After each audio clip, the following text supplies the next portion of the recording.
So far I've been giving mostly historical proofs of the Swiss being responsible for wars and crimes against humanity, and actual facts and video footage concerning Switzerland's violence, organized terror and hatred towards immigrants and other races.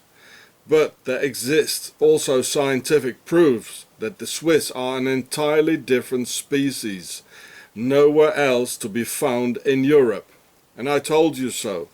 They are no Europeans, and Switzerland is the base of Pharaoh. Me personally have never witnessed so much evil, so many organized lies of such utterly mean intensity as in Switzerland. And this is what makes people out, what they have in their heads.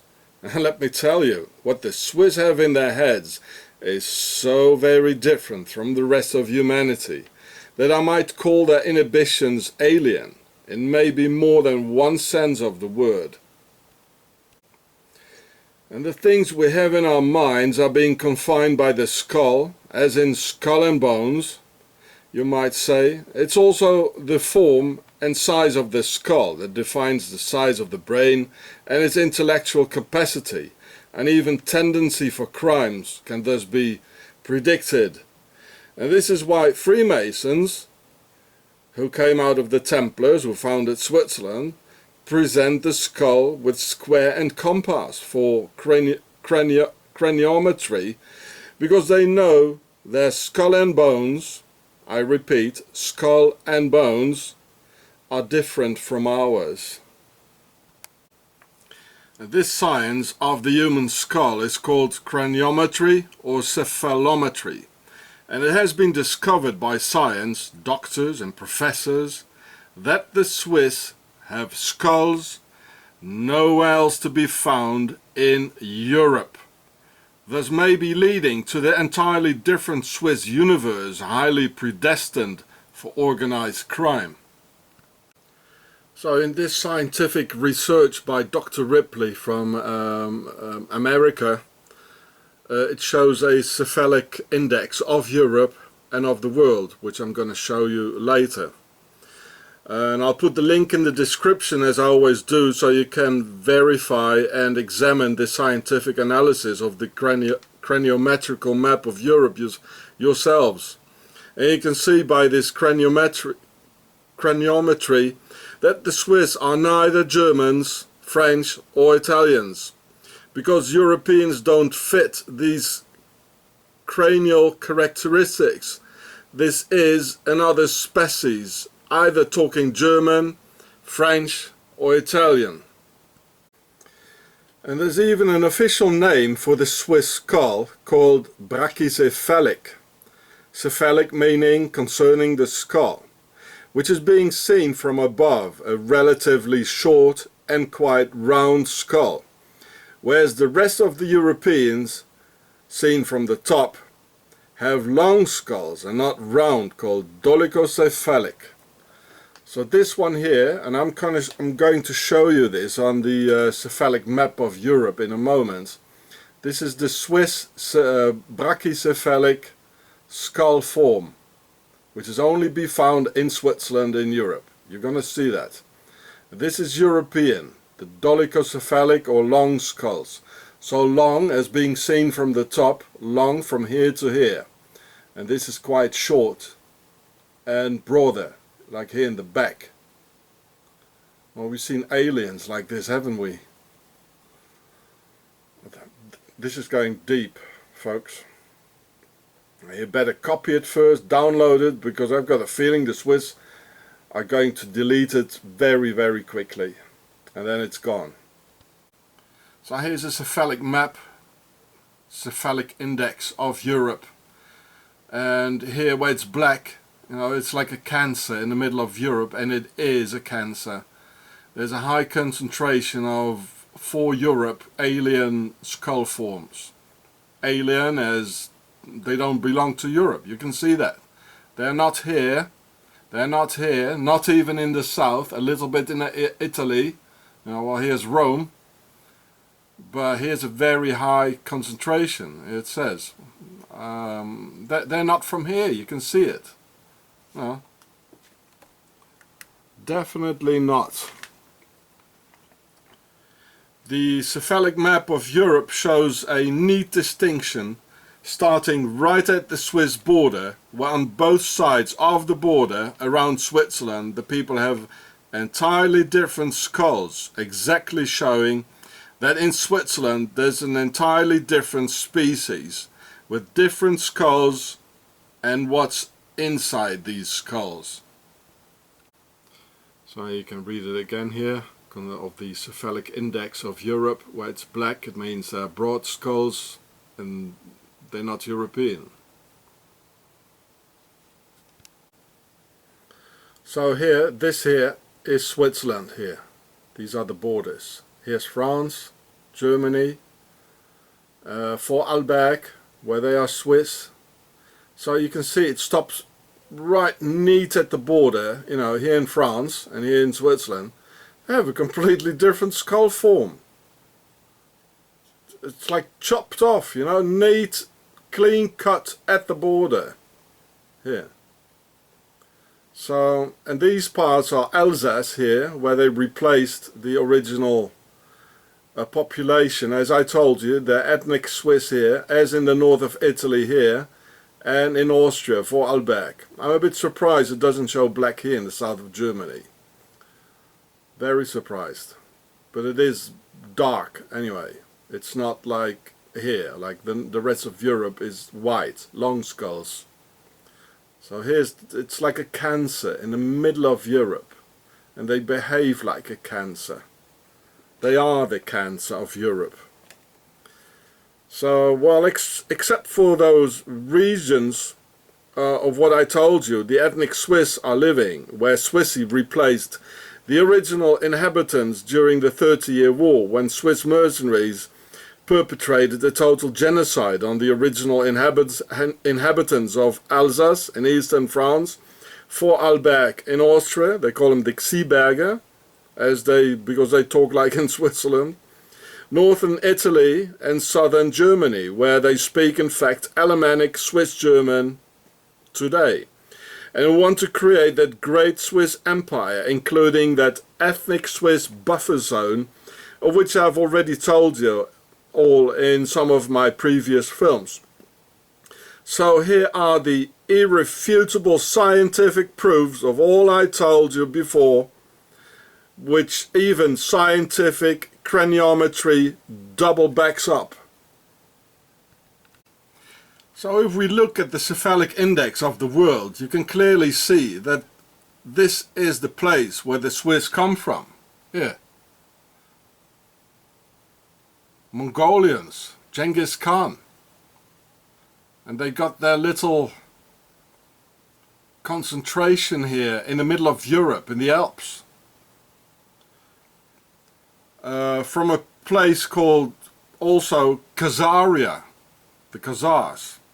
This is where the Khazars went to in the middle of our beautiful Europe and destroying it bit by bit.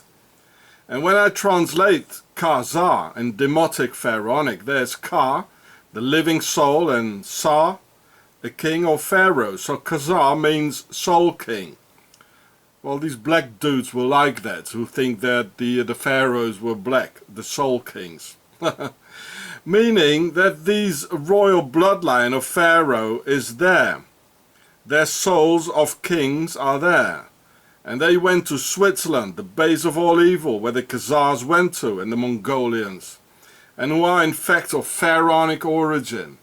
I mean, how could the Mongolians organize anyway? They never with Genghis Khan in such a way, you know, that they're completely incapable by themselves to organize in such a way Genghis Khan did. So they must have had another brain behind it, you know, and that's pharaonic. And they also went to different places in the world, like Khazaria and Mongolia. So this is concerning the skulls, and this is very scientific. This is where the Swiss come from. This is why they don't want to belong to the European community. And I tell you, they rule over the European community with their Templars. So the skull formed because they mixed with the Mongolians, the Swiss did, concerning the craniometry. I mean, it's there. These are solid proofs, eh? They're very, very solid. This is where they come from. This is where they came from. This is the original Swaziland.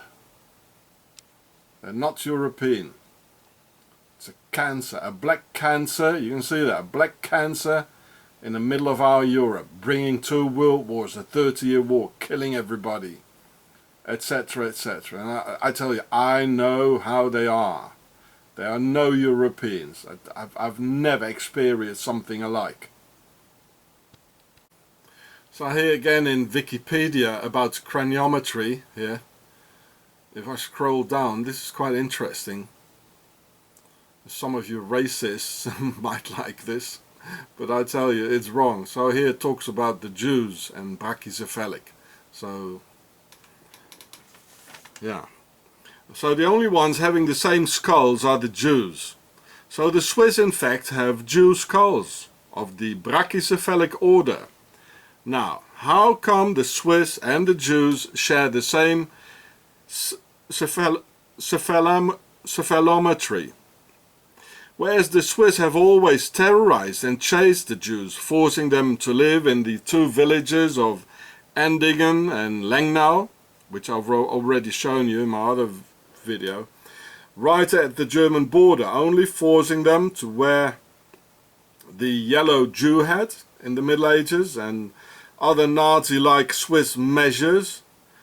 Well, why? Well, this is the pharaonic link. So I filmed it in this video here 2 years ago when I went filming in those 2 Jew villages, Lengnau and Endingen, and the Jews finally disappeared entirely from Switzerland as they were completely terrorized. So in spite of the fact they have the same skull form, they don't have the same thing in their heads. And this is what the Swiss forced them to wear in the Middle Ages, this round yellow thing, like the yellow star, and a yellow Jew hat. So they finally got fed up with it and left. But why do they have the same skull form? Oh, I'm going to explain that to you now. The Jews were 410 years prisoner of Pharaoh, had their women raped by Pharaoh, and the Swiss had their women raped by the aristocracy through the prime noctis, or the Lord's first rite, or also you might say the first night, thus massively spreading Pharaoh's genetics in Pharaoh's base, Switzerland, and they were raised by Pharaoh, as I've already told you so. So here's another particularity of the Swiss craniometry. It says alpine. This is the alpine skull form, which is brachycephalic. But if you look at the rear of the head, there's another difference. This is Nordic, you know, this is bump here, or Mediterranean, it's the same, or Atlantic. Here's nothing, it just goes straight over into the neck, you know. Which is the same in the East Baltic, where you go to the Khazar region. So it's only alpine in Central Western Europe. It's only alpine having this, together with the brachycephalic skull form. You know, you remember the black cancer in the middle of Europe. So nowhere else this particular brachycephalic head form can be found in Europe, except Switzerland and the ethnic Swiss parts. The Swiss are definitely not what we think they are. They are no real Europeans, and maybe even something completely else. As I've witnessed on many occasions in Switzerland, that they seem to understand each other without talking and just through the look of an eye. They always seem to stare at people as if they see right through and detect something they don't like. And there are many things they don't like in Switzerland, on which they use their laws of silence, organizing through some creepy look of the eye among themselves. The biggest racists in the world are in fact illegal immigrants themselves in our Europe, hiding on top of the mountain with all their looted gold and their Swiss short heads.